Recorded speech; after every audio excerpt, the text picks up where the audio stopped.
tubo na. So, may valve seal na rin na nakakabit. So,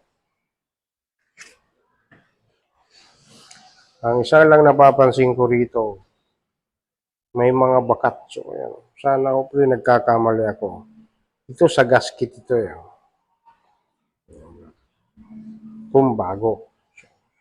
At saka napansin ko rin, kasama ng spark plug na kinabit. Hindi bago, maitim.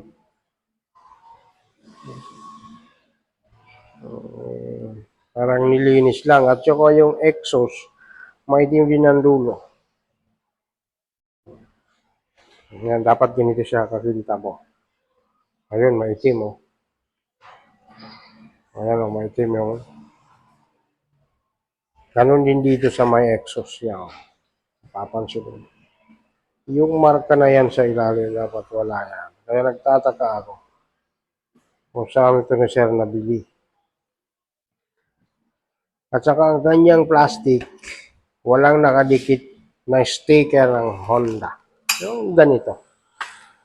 So, para lumalabas ito, although hindi naman siya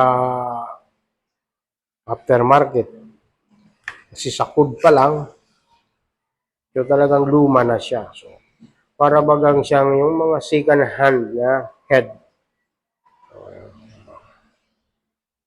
Lahat ng marking ng Honda, mayroon siya. Pagkakaiba lang, mayroon na siya valve seal, spark plug. Kaya lang siyempre, kagaya lang, no, hindi nagsisinungaling ang ebidensya. May mga marking na luma na o para bang nagamit na. So minsan meron ako naging customer, o ayan, o, may bakat pa siya ng ano, stain, dumi.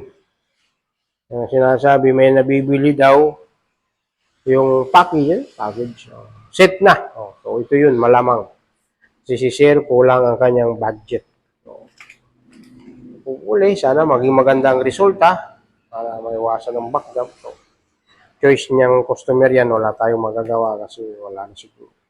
Wala nang budget si Sir. So, okay, kabit na natin para magkaalaman.